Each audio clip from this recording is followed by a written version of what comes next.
Hallo, welkom by Farm Space. Reg, ek is terug by Hurwitz Farming en soos julle weet is dit summersail tyd en anders as gewoonlik staan ons nie daar in die veld as nie mooi en van die heel bestes nie. Ons staan hierso tussen die voerkraal beeste en by Simeon hoor waarom hulle besig is met hierdie beeste en met die voerkraal met die Boran, hoe dit werk en is dit sin vir hom om by hulle te kom beeste koop vir die kommersiële mark en is dit regtig wat hulle sê dit is. Simeon, welkom terug by Farm Space. Thanks, Dennis. Always good to have you. That's great being here. It's your third sale for the year. Yeah. You had an absolute belter of an auction previously. The market's coming to the end where it's the last guys looking for bulls. It's the last round for bulls buying, except for those who couldn't buy up till now because of all the restrictions. You've been doing the feedlot with the bulls here, with the Boran, with some mixed breeding as well, crossbreeding. Is it really worth it? Is it working at Hurwitz Farming? Yeah, absolutely. 100% it's working at Hurwitz Farming. So yeah, to talk about the feedlot for a bit, which is a little bit of a change to what we normally do.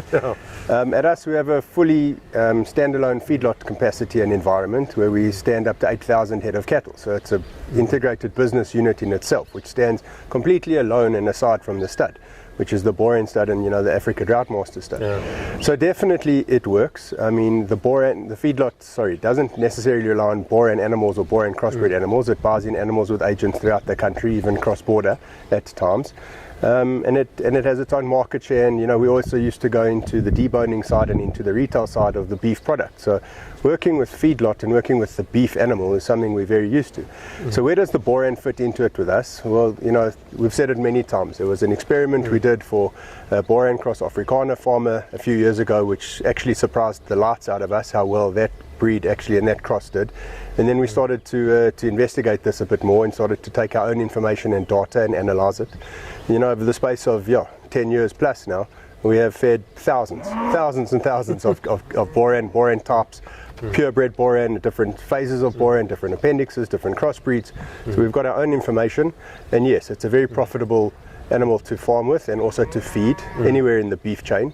And certainly in the feedlot it's doing its bit for us and works beautifully for us as a business, with the stud, with the crossbreeding, and then having a market to fatten off and finish off animals. Yeah, you can see the crossbreeds in here. You can see some Hereford crossbreeds in here, and those sort of crosses worked really well with the Boran. For those who don't know, I'll try to get the picture up here, but how far genetically the Boran is away from most other breeds in the country or in the world for that matter, and then that sort of vigor inside a feedlot is what you want, because your biggest nightmare inside a feedlot is animals getting sick and die, and that's where you lose. That 1 or 2 kilogram you might up and down and where they eat is nothing comparing to losing 10 animals a month in a feedlot. Yeah, 100%. So the hybrid vigor that the Boran brings to any crossbreeding environment is already known, well proven. And when we talk about specifically the Hereford side of it, a few years ago both breed societies, Hereford, Boran and others, participated in a genomics project, and the results of that project spat out that those two breeds were actually furthest away from each other from a genetics point of view. So by crossbreeding them, logically you would assume to get the biggest hybrid vigor. So that's one of the principles we then applied. So we went and we got a few Hereford animals in and we started crossbreeding them, and the same with other types of breeds. So we've concentrated a bit in the build-up of our crossbreeding on European type of animals, crossing them on Boran females. So we have a herd of roughly 200 SP deregistered Boran animals. I mean, a herd of 200 is really a sizable amount of animals, and on that we've used different bulls, and we've reversed engineered it and done it the other way around, using the bull on different types of females. So if we look at what we're doing from a crossbreeding strategies, we've introduced Boran and Ngunis, we've introduced Boran Hereford, Boran Shorthorn, Gelb V's, Brown V's, Drought Masters now most recently as well, because that's really finishing that F1 out beautifully. So that crossbreeding thing is definitely working. Putting the bulls into the feedlot, seeing those results, getting the data, and also having the female product afterwards to sell.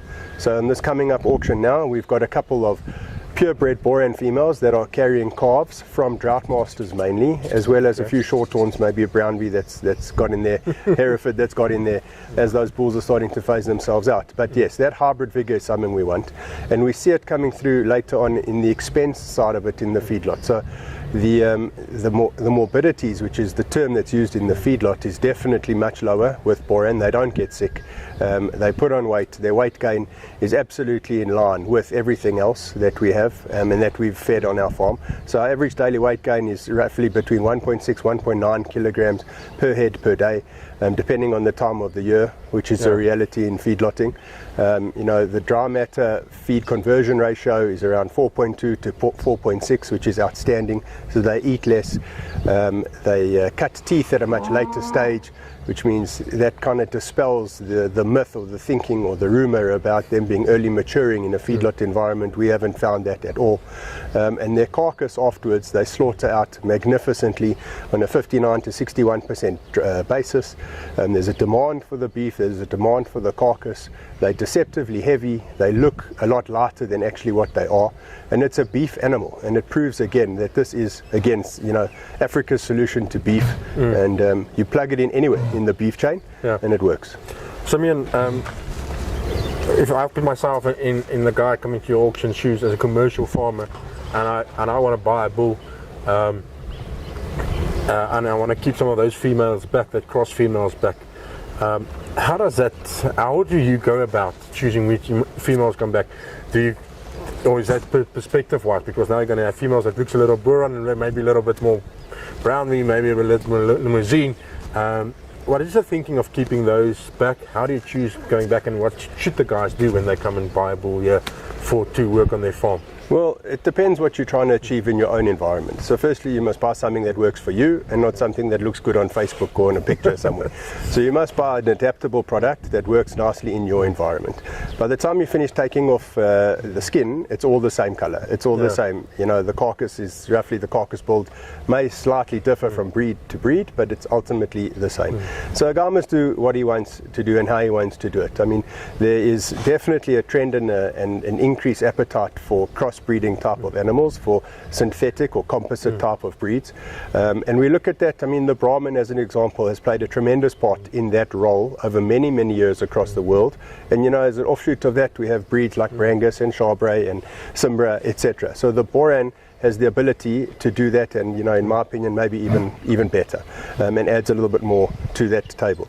But then from our point of view, how to select and how to choose and how to do, I mean, again, I'll answer the question by saying a guy must choose what he wants and what he needs.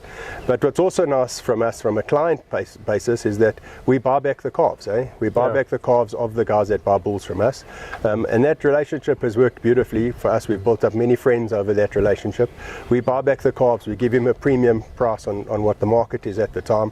The logistics works. He's happy to buy the bull from us. We're happy to buy the calves from him. Some of them even use us as custom feeders for them if we've got capacity. So we feed those calves to them because they want to see the results for themselves. And it's generated its own market share to buy bulls. It's generated its own market share to buy in weaners. The logistics is simple, cuts out the middleman from time to time, and it's a good relationship. Simeon, the one thing about having an auction like you did last time is people might go back and say, I can't afford a Hurwitz bull, it's just too expensive.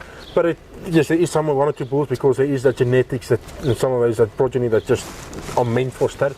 But then there are the bulls that goes for reasonable prices that are going to work commercially, and that will work. It's not just the stud for the stud farmers, and that the guys should just realize that. Yeah, absolutely. There must be a market for everything, and there must be a bull for all budgets, for sure. There used to be a rule of thumb, whether it's been applied today by the modern farm, I don't know, where it was roughly the price of 7 weaners today equals the price of 1 breeding bull in order to create those weaners. So if you do those type of maths, you start to get to an average price bull of, considerable 50, 60 to 70, even more, 1,000 Rand an animal. And we sell animals for a lot less than that as well, on auctions, off the farm. And obviously, yes, those that want the genetics will pay a little bit more. There's a particular reason why an animal goes for what it does. But in general, the bull market around all breeds is doing nicely, and there's interest. I mean, we're seeing it in all the Boran sales at the moment. The average prices of bulls is definitely picking up because commercial farmers realize what that bull and 50% of the progeny of that he's responsible for is bringing to their general farming operation. that return on investment, that longevity that he brings to the table, that smooth coatedness, that hardiness, that adaptability, that herd instinct, that all comes from one generation of crossbreeding into that F1, and they're seeing it. But you just have to allow these animals to grow out nicely. You know, you don't have to look after them in any different manner. But you just got to allow them to be cattle like everything else. It's a wonder breed. It's not a super breed, but it certainly does its job for whatever you want. And then, you know, the ratio, people breed with 30 females to 1 bull, but it takes that bull to make those females. So yes, ultimately I think we need, the Boran is marketed nicely as the mother cow of Africa. And yes, you'd like a herd of as many your stocking density can take on your farm, but it takes a bull in order to create that. You know, a better product is actually your F2 in far as a crossbreeding point of view, in my opinion. So that vigor going. Correct. And then and after that you can do what you want with whatever bull you want to market with. I mean, behind us, if we see the Boran Herefords and the Boran Charbres Charolais that are standing out behind us, you know, these are fantastic animals. And there's some brush in here as well, and absolutely everything in between, and Droughtmaster. Absolutely. Just before we finish off, on the auction we normally talk about what there's genetic wise for the guys and big and small and this and that line.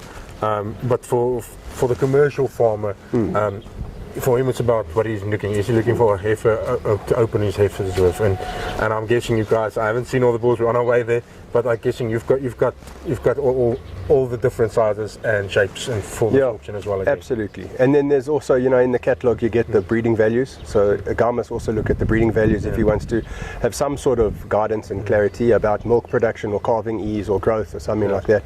That's all there. Yes, and the bulls on offer, I mean, there's over 20 bulls on offer, so there's certainly going to be something for everybody in all budgets and all types.